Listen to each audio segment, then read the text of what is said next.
Assalamualaikum warahmatullahi wabarakatuh.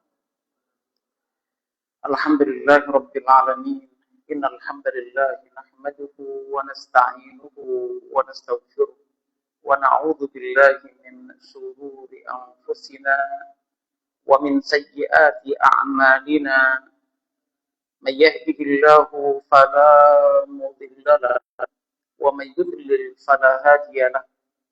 Asyhadu an la ilaha illallah wahdahu la syarika lahu وأشهد أن محمدا عبده ورسوله اللهم صل على محمد وعلى آل محمد كما صليت على إبراهيم وعلى آل إبراهيم إنك حميد مجيد اللهم بارك على محمد وعلى آل محمد كما باركت على إبراهيم وعلى آل إبراهيم إنك حميد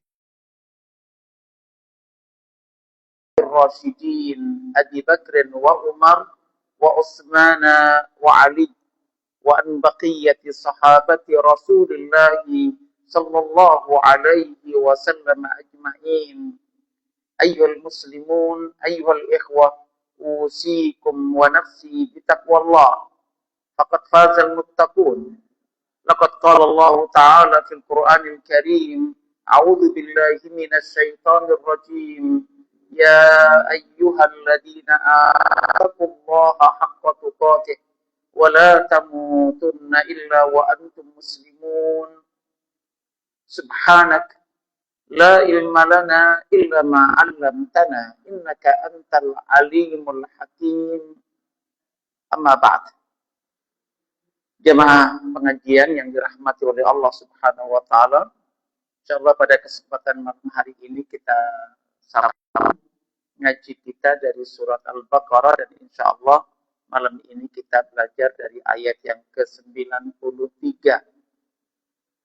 Masih ya terkait dengan cermin yang kurang baik ya. Tetapi ditampilkan bukan untuk ditiru tetapi untuk kita waspada dan minta perlindungan kepada Allah Subhanahu wa taala agar tidak seperti contoh buruk yang ditampilkan oleh Bani Israel. Terkait dengan mereka diberikan oleh Allah Subhanahu wa taala kitab suci yang dibawa oleh Nabi yang dikirim oleh Allah kepada mereka. Kita tahu dari keturunan Ibrahim alaihissalam ada keturunan Sarah dan dimulai secara khusus ya, dengan Nabi Yakub itu tertuju kepada Bani Israel. Dan dari Hajar ada dua, Nabi Ismail dan pamungkas ya, dari keturunan Ibrahim alaihissalam yang menjadi Nabi dan Rasul tertuju kepada non Bani Israel, tertuju bagi bangsa Arab dan bagi bangsa Ajam. Jadi orang-orang Arab dan orang-orang non-Arab termasuk Ungaran Timur. Ya, termasuk Ungaran Timur. Nah, mereka diberikan oleh Allah kemuliaan berupa banyak yang Nabi diutus kepada mereka yang membawa kitab suci. Dan kitab suci, semua kitab suci yang diturunkan oleh Allah Subhanahu wa Ta'ala memuat panduan bagaimana menjalankan tugas beribadah kepada Allah Subhanahu wa Ta'ala, bagaimana berbuat baik kepada sesama, bahkan berbuat baik di alam semesta ini. Jadi kitab suci itu berisi petunjuk dari Allah Subhanahu wa Ta'ala untuk diikuti dan untuk diamalkan. Dari mulai kita membangun pemahaman, kemudian kita bisa menyimpan kosakata ya, yang berisi makna-makna baik untuk komunikasi kita dengan Allah Subhanahu wa Ta'ala maupun kita komunikasi dengan sesama manusia, bahkan untuk kita berhubungan dengan alam semesta. Jadi ayat-ayat yang ada di dalam kitab suci itu merupakan wujud nyata bagaimana manusia mengoperasikan dirinya. Maka kalau kita dapatkan Nabi kita Muhammad SAW ada pensifatan basyira wa nadhira, memberikan kabar baik bagi yang mengimani ajaran yang dibawa oleh beliau dan mengamalkannya, bahkan kemudian mengajarkannya kembali kepada orang lain. Akan diberikan kabar gembira. Ya, akan diberikan kabar gembira.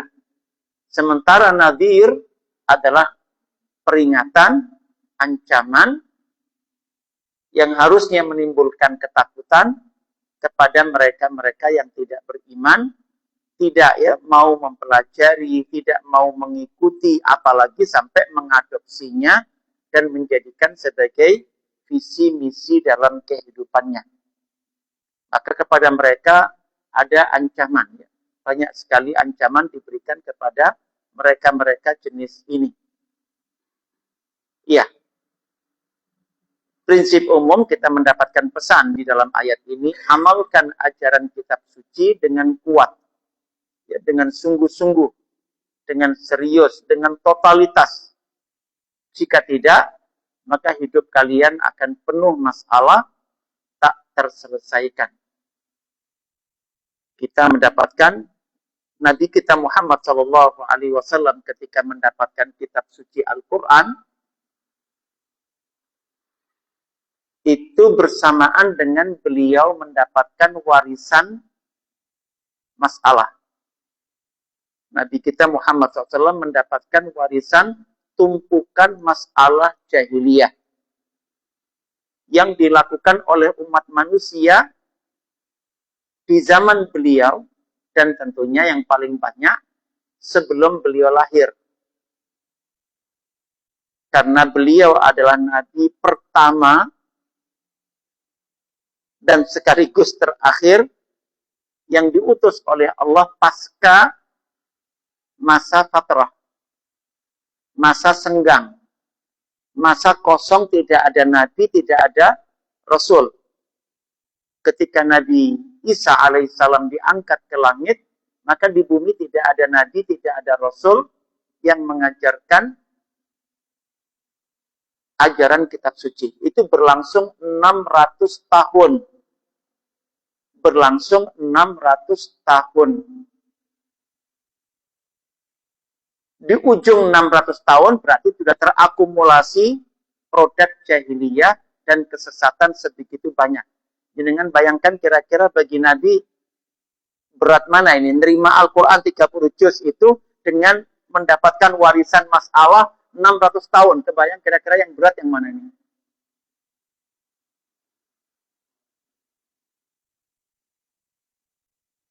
Ono anak dapat warisan utangnya wong tua gitu ya. Naudzubillah min dzalik, orang tuanya punya banyak utang dan dibebankan kepada anak yang bukan mewarisi harta tapi mewarisi apa? Utang. Naudzubillah min dzalik. Kalau kita mendapatkan warisan banyak di NKRI ini.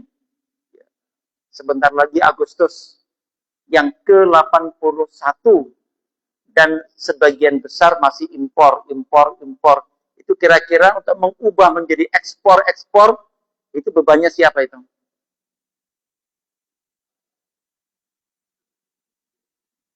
Bebannya siapa? Dibebankan kepada siapa? Padahal Nabi mengatakan tangan di atas lebih baik dari tangan di bawah.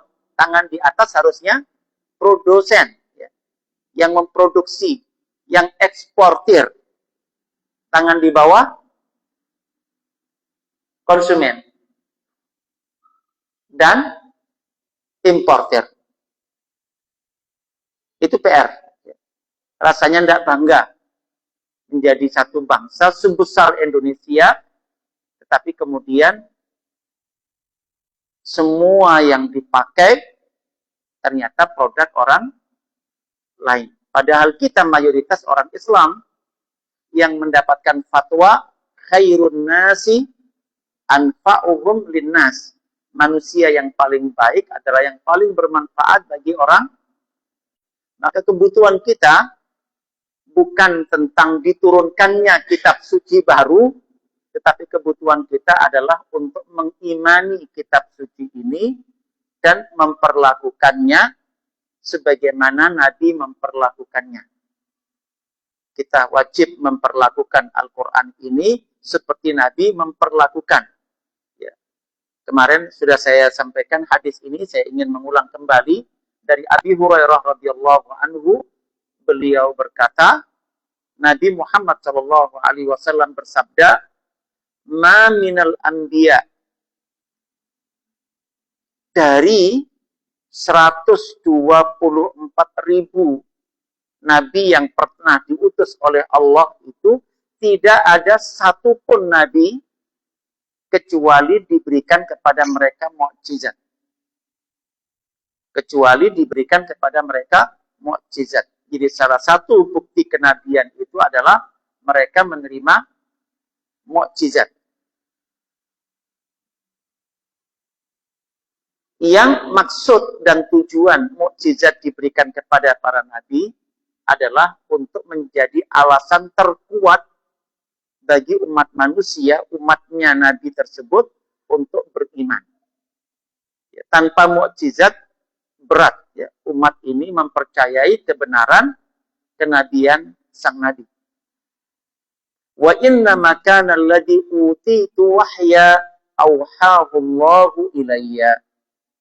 Sementara mukjizat terbesar yang Allah berikan kepadaku adalah wahyu yang diwahyukan oleh Allah Subhanahu wa taala kepadaku. Di setiap ayat inilah terdapat petunjuk-petunjuk. Ini yang harusnya menjadi bahan kita komunikasi.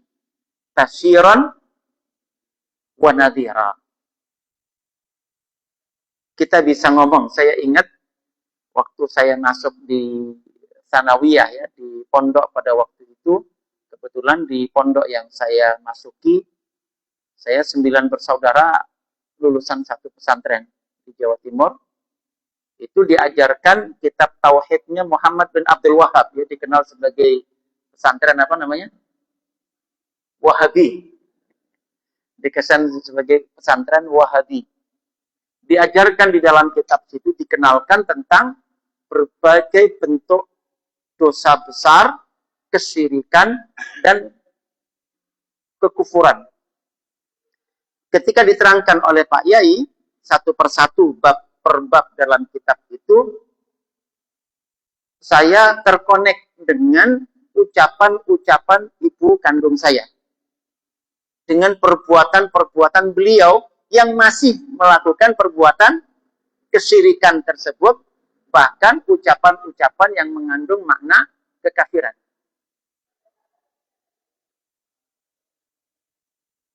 Saya tidak sadar kemudian mencatat Jadi apa-apa yang dibahas di dalam ayat yang diuraikan oleh Pak Yai dari kitab tersebut,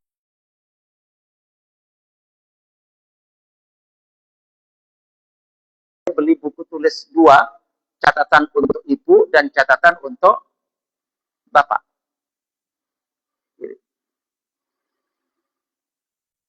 Dan ketika liburan semesteran ada keinginan kuat sekali untuk menyampaikan. Walaupun pengalaman liburan pertama waktu itu nggak sempat terjadi karena ada kekhawatiran nanti salah paham gimana. Ingin mengkoreksi kesalahan. Masalah baru. Ketakutan itu membuat saya liburan 2 pekan lebih itu tidak terjadi ya, proses.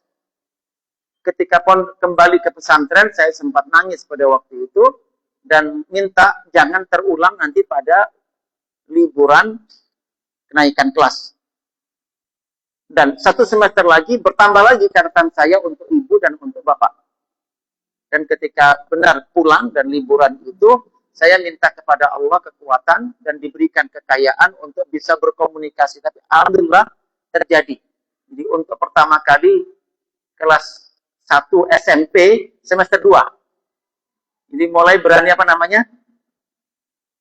Basyiran dan Nadhira. Dan berasal dari ayat-ayat. Ya. Berasal dari ayat-ayat. Jadi saya merasakan subhanallah ya. Wahyu itu luar biasa memberikan kepada kita kekuatan di usia kita yang masih muda, tetapi diberikan oleh Allah keberanian untuk menyampaikan itu ketika memang kita mendapatkan sumber dari ayat dan dari hadis Nabi kita Muhammad SAW. Alhamdulillah sepanjang liburan karena berarti panjang, ya, kenaikan kelas itu rampung catatan saya untuk ibu, walaupun nanti ketika dinaik di kelas 2 tambah lagi gitu ya. Di kelas 3 juga Tsanawiyah tambah lagi. Artinya ternyata banyak memang harus dikoreksi ya di tengah masyarakat karena memang mereka tidak sempat ya mendapatkan waktu ya kesempatan untuk belajar. Ya, tapi saya rasakan betapa kekuatan ya wahyu itu memberikan kepada kita. Apalagi setelah lulus Tsanawiyah dan naik di kelas 1 aliyah, saya dikasih kesempatan waktu liburan untuk tampil pertama kali khutbah Jumat. Jadi setiap kali liburan saya dikasih jadwal untuk bisa khutbah Jumat. Dan itu pertama kali saya ada di kelas 1 aliyah ya di semester pertama. Dan saya ingat pada waktu itu saya ingin mengkoreksi tentang anak-anak yang tidak lulus SD. Ya, karena ekonomi yang kurang bagus, setiap tahun kena banjir oleh Bengawan Solo, sering tidak panen. Efeknya anak-anak tidak bisa sekolah. Jadi di kampung saya itu yang lulus SD bisa dihitung dengan jari-jari tangan. Dan kemudian harus dipaksa kerja sementara mereka masih anak-anak. Dan kemudian pegang uang dan melakukan berbagai jenis kemaksiatan yang ada di kampung. Saya merasakan kemaksiatan yang ada di kampung saya tidak kalah dengan kemaksiatan yang ada di kota. Karena anak-anak nggak sempat sekolah, nggak sempat belajar, dan pegang duit ya, karena mereka kerja. Ya, karena mereka kerja. Saya ingat pada waktu itu saya menyampaikan satu ayat dari surat Al-A'raf ya. Walau anna ahlal qura amanu wattaqau lafatahna alaihim barakatim minas sama'i wal ardh. Lagi-lagi ya, tema dari ayat memberikan kekuatan kepada kita untuk bisa tampil sebagai basyiran dan nadhira. Dan inilah sehat Bapak Ibu ketika kemudian kita benar-benar mengimani kitab suci, kita mempelajarinya, dan kemudian kita mengamalkannya. Kita diberikan oleh Allah Subhanahu wa taala kemampuan untuk di sini Nabi kita Muhammad SAW karena beliau mendapatkan mukjizatnya terbesar adalah wahyu, maka beliau berharap menjadi nabi dengan jumlah pengikut yang terbanyak. Ini PR bagi kita. Jadi seakan-akan Nabi membuat lomba, banyak-banyakan kita nyumbang untuk Nabi kita pengikut. Jadi kita masing-masing seakan-akan dibuka lomba oleh Nabi, yang paling banyak membawa pengikut karena mengikuti wahyu, karena mengikuti ajaran wahyu. Kita perhatikan pada ayat ini, a'udzubillahi minasyaitonirrajim, wa idz akhadna mitsaqakum wa rafa'na fawqakumut tur khudhu ma atainakum biquwwah wasma'u qalu sami'na wa asayna wa usyribu fi qulubihimul ijla bikufrihim qul bi'sama ya'murukum bihi imanukum in kuntum mu'minin. Dan ingatlah, wa idh akhadna, kami mengambil, mitsaqakum, ya, mitsaq, janji, sumpah, wa rafa'na fawqakumut tur, dan pada proses pengambilan janji,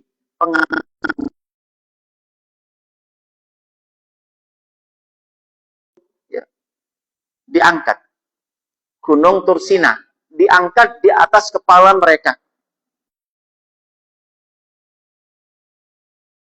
Dan sumpah yang diambil oleh Allah dari mereka, khudhu ma atainakum biquwwah. Ambil, terima, tadabbur, imani, amalkan, bahkan ajarkan kembali kepada orang lain. Jadi mengambil ayat-ayat yang ada di dalam kitab suci adalah dengan mempelajarinya. Saya berulang menyampaikan pengalaman Nabi membimbing para sahabat itu memberikan arahan agar setiap orang Islam setiap harinya mempelajari berapa? Minimal 2 ayat. Nabi kita Muhammad SAW meminta kepada umat Islam itu per hari minimal mengkaji tafsir 2 ayat. Angka terkecil yang disebutkan oleh Nabi adalah 2. Dan angka terbesar kesaksian para sahabat adalah 10. Jadi para sahabat waktu itu sepanjang hayat Nabi kita Muhammad SAW dan dilanjutkan pada generasi berikutnya, orang per orang dari mereka mengkaji berapa? 2 ayat per hari.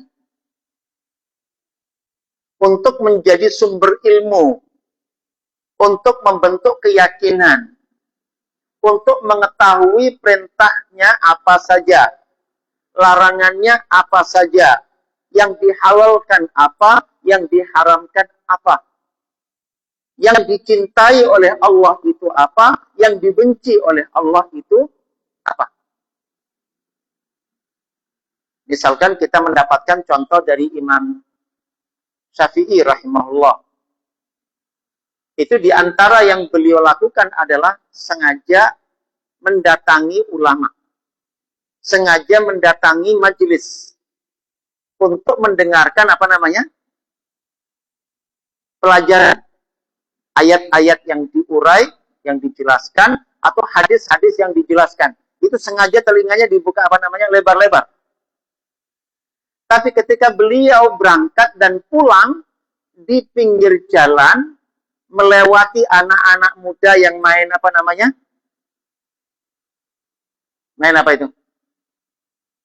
Kreng-krengan. Ngobrol ngalor ngidul yang tidak ada, bukan ayat, bukan hadis, maka Imam Syafi'i mempercepat langkahnya dan 2 jari-jari telunjuk ini masuk ke dalam apa namanya? Telinga. Tidak mengizinkan. Telinganya untuk mendengarkan ucapan-ucapan yang kosong. Apalagi ucapan-ucapan yang menyimpang. Jadi untuk ilmu dibuka, diantar. Untuk didengarkan dengan konsentrasi, bahkan untuk dihafal, tetapi yang tidak pantas, maka diapakan? Pernah kita melakukan nutup telinga?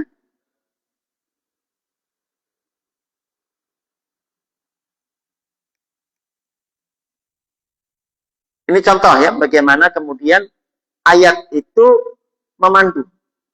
Ayat itu memandu.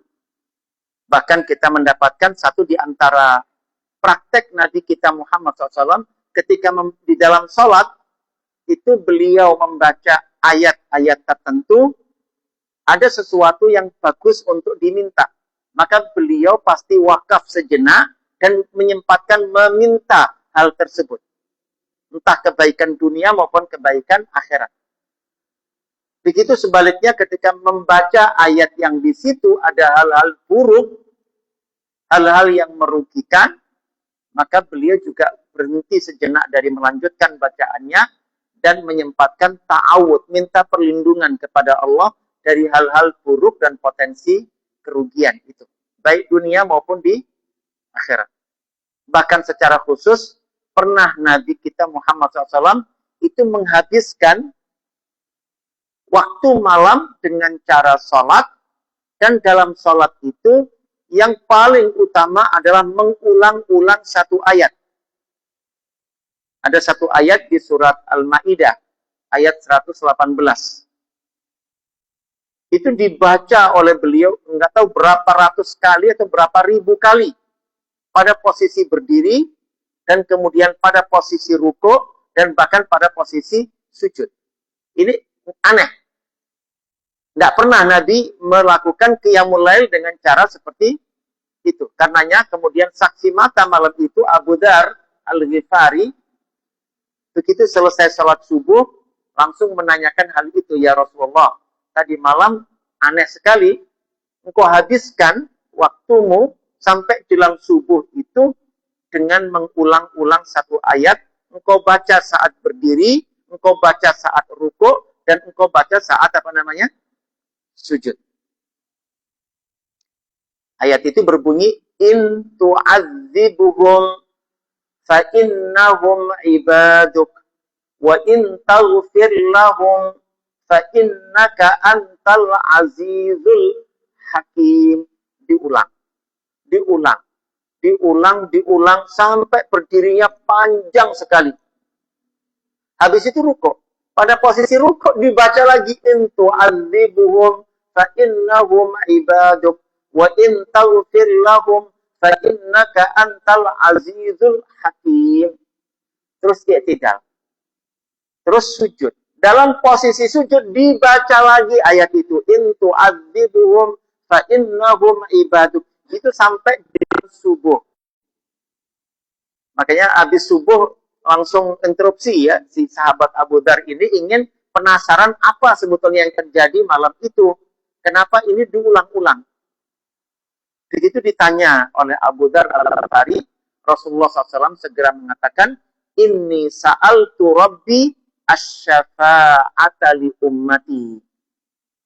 Ayat itu saya ulang-ulang, saya gunakan sebagai wasilah meminta jaminan agar umatku, baik yang sezaman dengan beliau maupun sampai nanti hari kiamat, dijamin akan mendapatkan syafaat nanti pada hari kiamat. Ayat kita butuhkan karena mewakili idealisme kita, mewakili kebaikan yang kita ingin berikan kepada orang lain. Tadi ada kalimat khairun nasi anfa'uhum. Nabi, ayat ini dijadikan sebagai sarana untuk memberi manfaat bagi siapa? Seluruh umatnya, bahkan yang tidak ketemu dengan beliau. Kita jangan, beliau 1400. Dimungkinkan masih akan ada umat yang lahir 1400 tahun yang akan beliau menggunakan ayat ini di dalam sholat untuk memberi manfaat bagi mereka semua, memintakan jaminan syafaat. Kelanjutan hadis, fa'ataniha, dan semalam kes Allah langsung mengiyakan dan pasti akan memberikan syafaat bagi apa? Umat beliau. Wahiyana ilatun insyaallah, ditegaskan lagi oleh beliau, dan umat saya semuanya pasti akan mendapatkan syafaat itu nanti pada hari kiamat. Tetapi pada ujung hadis beliau memberikan persyaratan. Liman la yusrik billahi syai'a. Asal meninggalnya tidak membawa dosa kesyirikan. Asal ya, orang Islam ini, umat beliau ini meninggalnya tidak membawa dosa, bukan tidak pernah syirik, tetapi tidak membawa dosa kesyirikan. Dimungkinkan pada awal kehidupannya melakukan kesyirikan, tapi kemudian bertaubat kepada Allah Subhanahu wa taala dan berikhtiar supaya dosa syiriknya diampuni. Ya, misalkan Nabi kita mengajarkan, barang siapa membaca surat Al-Kafirun, barang siapa membaca apa? Surat Al-Kafirun dalam satu malam, masuk dalam zikir sebelum tidur, dibaca Al-Kafirun satu kali, andai dia meninggal dunia malam itu, maka dipastikan dia tidak akan membawa dosa kesyirikan. Walaupun pernah melakukan kesyirikan, tetapi dia membaca Al-Kafirun dalam satu malam, maka orang yang ingin supaya memastikan dia nanti meninggal dan tidak membawa dosa syirik, butuh mengikuti apa yang diajarkan oleh beliau. Al-Kafirun menjadi salah satu wirid, salah satu zikir sebelum tidur. Ya, ini sebagai sebuah ikhtiar, ya, sebagai sebuah usaha. Iya, dikatakan di sini Allah ketika mengambil komitmen dari Bani Israel agar mengikuti kitab suci yang dibawa oleh Nabi mereka ini dengan Jabal Tur sebagai bentuk ancaman. Wasma'u, dan dengarkanlah. Wasma'u, dengarkanlah. Pahami, amalkan. Qalu, ini respon mereka yang buruk. Ini cermin buruk ya dari mereka Bani Israel. Qalu, mereka mengatakan sami'na wa asaina. Sami'na wa asaina. Nah, di sini kita butuh waspada. Karena banyak sekali perintah Nabi yang kita maksiati. Naudzubillah min dzalik. Banyak perintah Nabi yang ternyata bukan hanya Bani Israel bermaksiat, tapi siapa? Kita kaum muslimin bermaksiat. Saya melihat ada serangkaian perintah dari Nabi kita Muhammad. Talabul ilmi faridatun ala kulli muslim. Dan kemudian nanti ada batas minimal yang harus kita kejar ilmunya. Tahu dalilnya, tahu ayatnya, tahu hadisnya. Di mana suami punya kewajibannya sendiri, istri punya kewajibannya sendiri. Jadi suami belajar tentang batas minimal, tidak bisa mewakili istrinya. Istri belajar tentang itu, ngaji tentang itu, tidak bisa mewakili kewajiban suaminya.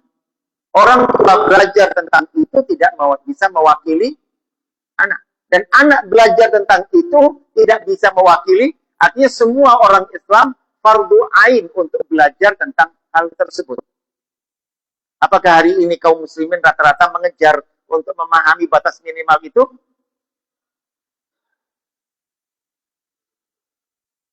Ada kemaksiatan. Sami'na wa asaina.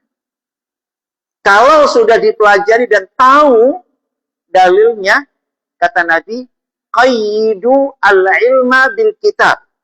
Ikatlah ilmu yang sudah kamu dapatkan dengan cara apa namanya? Menuliskannya. Dengan cara menuliskannya. Dan salah satu cara Allah menjaga kitab suci Al-Quran adalah dijadikan kitab suci itu tertulis. Bukan hanya dihafal.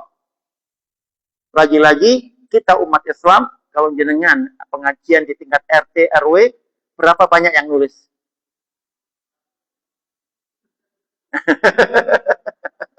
Artinya apa? Sami'na, ternyata bukan tentang Bani Israel, itu tentang kita. Tentang kita. Dan kemudian di situ nanti ada kandungannya, ada kontennya. Butuh ittiba, diikuti. Hadisnya mengatakan fatamassaku bihi, butuh dikerjakan, butuh diamalkan. Dan rata-rata hampir nggak ada perubahan amalan orang Islam. Walaupun ngajinya rajin, tetapi yang dikerjakan itu juga. Hampir nggak ada penambahan sama sekali. Ini aneh. 30 juz dan kemudian nggak ada yang diamalkan. Masih impor terus.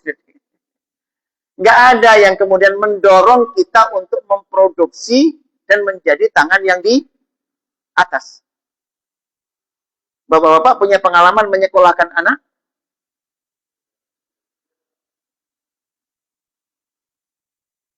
Untuk memproduksi atau bisa pintar beli? Mungkin malah belum pernah dibuat keputusannya.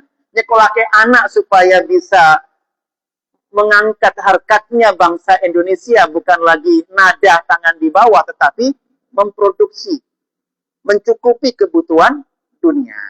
Lagi-lagi kita sami'na wa asaina. Bukan tentang Bani Israel, tetapi tentang diri kita. Apalagi kemudian perintah yang mungkin jenengan menganggap paling berat ini. Kata Nabi, yang hadir wajib menyampaikan kepada yang tidak hadir. Jenengan kalau habis pulang pengajian terus nyampaikan nggak? Di data satu RT yang nggak datang berapa? Dan kemudian didatangi untuk mendapatkan penyampaian. Lagi-lagi kita bilang apa?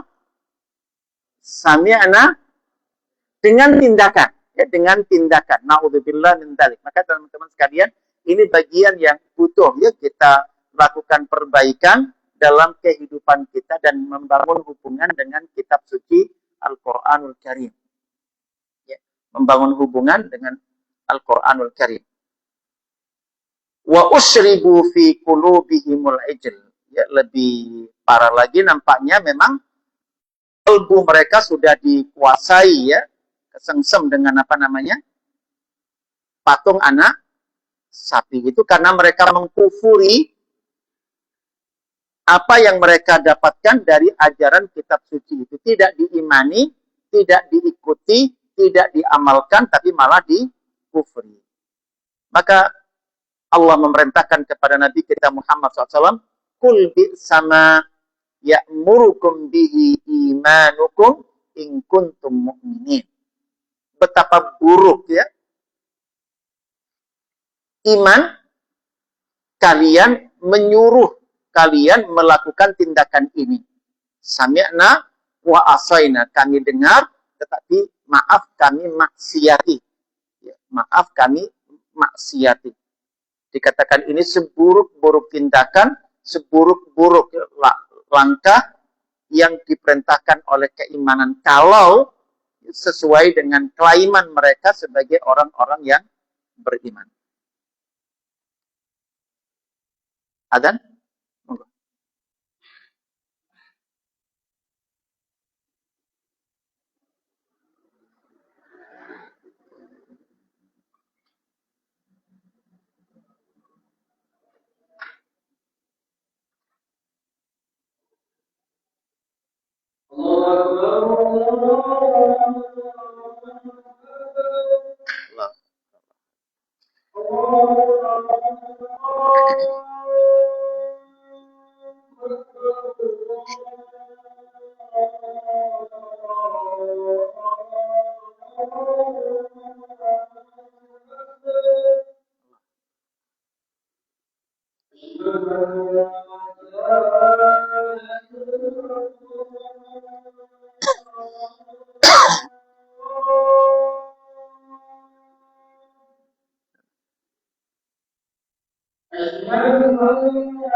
Ya, di tafsir Al-Muyassar disampaikan tafsir ya ayat ini, wadhkuru hina akhadna 'alaikum ahda muakkada. Ingatlah ketika kami mengambil janji yang ditekankan muakkad kepada kalian, biqabuli ma ja'akum bihi Musa, agar kalian mengkabul, menerima apa yang diajarkan oleh Nabi Musa, ya, bersumber dari minat Taurat, dari kitab suci Taurat. Fanaqattumul ahda, tetapi yang terjadi kalian justru membatalkan, ya, menakat perjanjian itu.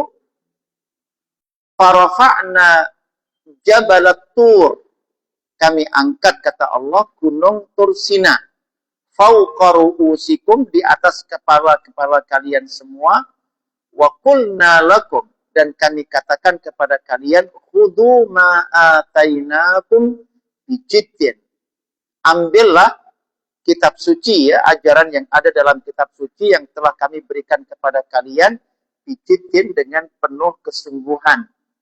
Tadi ada proses talab, kita menuntut, kita mengejar, kita keluar rumah, mendatangi majelis, mendatangi ustadz, mendatangi ustadzah, orang-orang yang punya pengetahuan, sengaja dikejar, didatangi.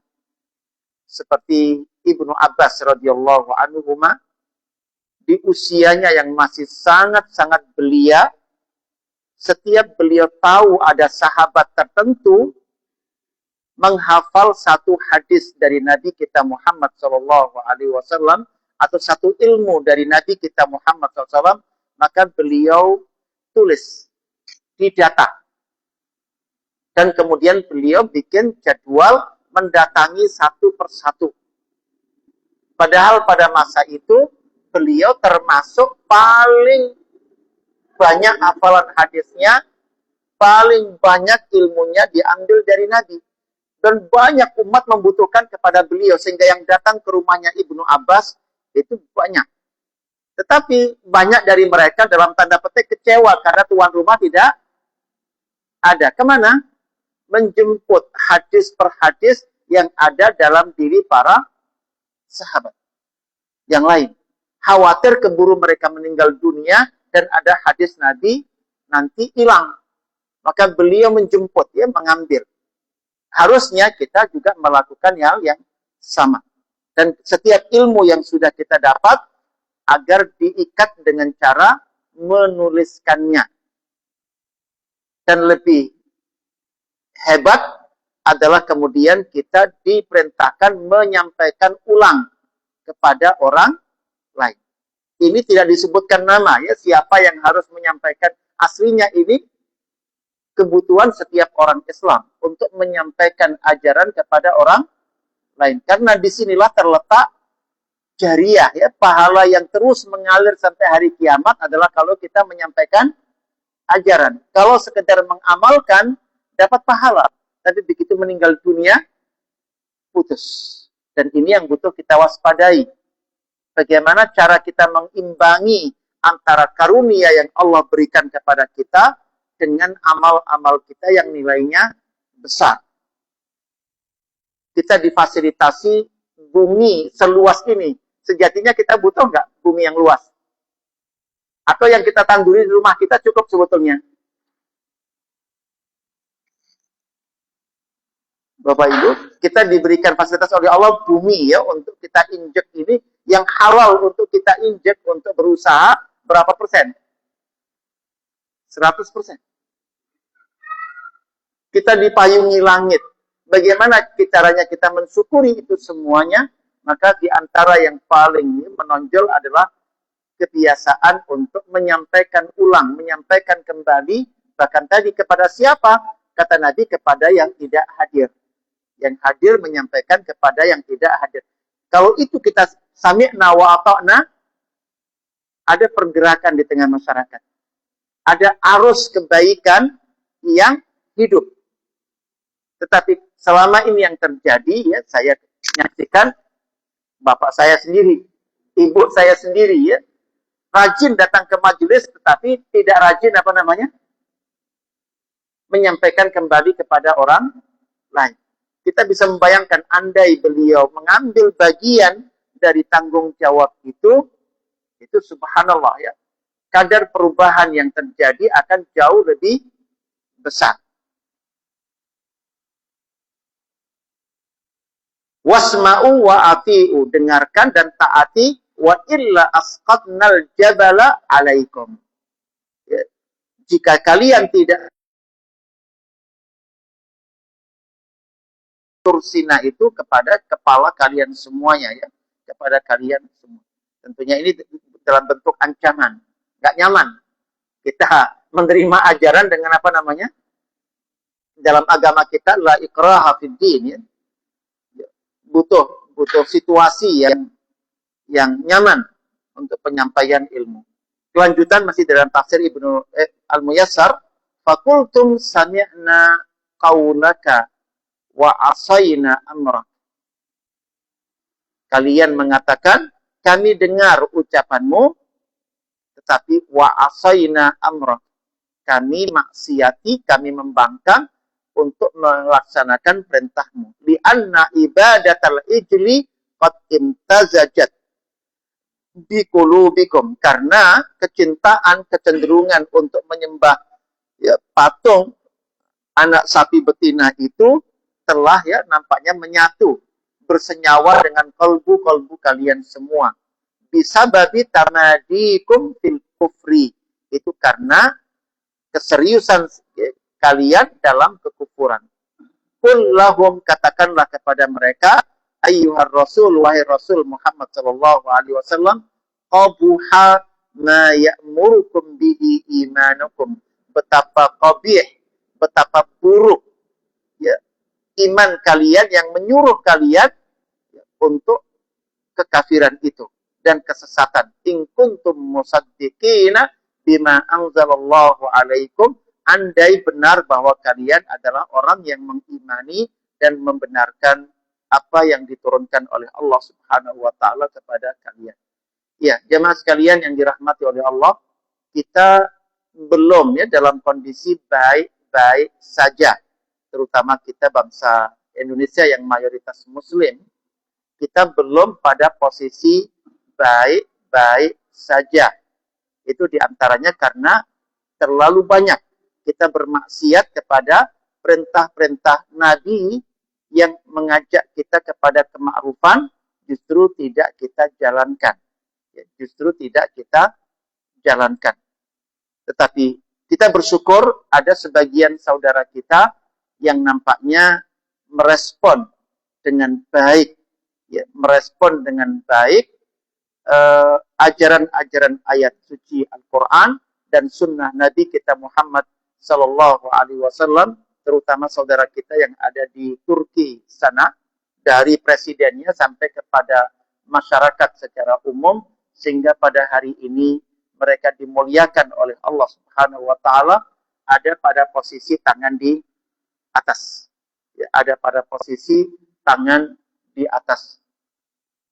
Negara kita di antara yang cukup banyak belanja kepada Turki, ya, yang sudah ya berjalan ada di drone dan yang cukup fenomenal, ada transaksi yang ditandatangani langsung ya oleh Pak Presiden pada waktu itu untuk membeli pesawat Koannya Turki, padahal belum terbit, belum keluar. Ini pasti diperkirakan tahun besok baru akan keluar, tapi sudah pesan 48 biji dengan harga 15 miliar dolar. Dan yang terjadi pada hari ini bukan hanya Indonesia, Malaysia, Saudi, Pakistan, dan yang lain-lain. Jadi ada yang memang bergerak memproduk menjadi tangan di atas seperti yang diinginkan oleh agama kita. Nah, kita nampaknya sampai pada hari ini masih mencukupkan diri dengan menjadi konsumen, dan ini sesuatu yang sangat-sangat buruk dan sangat-sangat menghinakan. Jadi Indonesia misalkan beli pesawat F-16, beli pesawat F-35, itu nggak bisa dipakai perang. Hanya untuk pameran waktu ulang tahun Angkatan Udara. Mau dipakai perang, dimatikan. Jadi dibeli dengan harga mahal, biaya perawatannya mahal, tetapi tidak bisa digunakan kalau ada serangan musuh, dan musuh itu ternyata sekutunya produsen. Beda ketika kemudian itu produk sendiri, ya, dimungkinkan untuk, dan ini yang ditempuh oleh Turki. Ya, ketika kemudian dulu ketika mau beli nggak dikasih, kata Turki ya sudah bikin sendiri. Dan itu sesuatu yang sangat luar biasa ya, mengubah kesulitan untuk mendapatkan itu dengan bukan menunggu kapan diizinkan beli, tetapi justru kemudian bagaimana melewati mereka semua. Dan ini yang membuat mereka menyesal ya, harusnya tidak menahan Turki untuk ya, bisa membeli, karena pada akhirnya dia bisa bikin yang lebih bagus dibandingkan dengan yang dimiliki oleh mereka semuanya. Dan ini yang kita harapkan jemaah sekalian yang dirahmati oleh Allah Subhanahu wa taala. Ada satu konsep Nabi Ibrahim yang sangat luar biasa, yaitu tentang inden anak. Nabi Ibrahim itu contoh yang sangat luar biasa urusan inden anak. Inden itu apa? Pesan anak. Jadi beliau sudah mulai mengurus calon anaknya puluhan tahun sebelum anak itu lahir.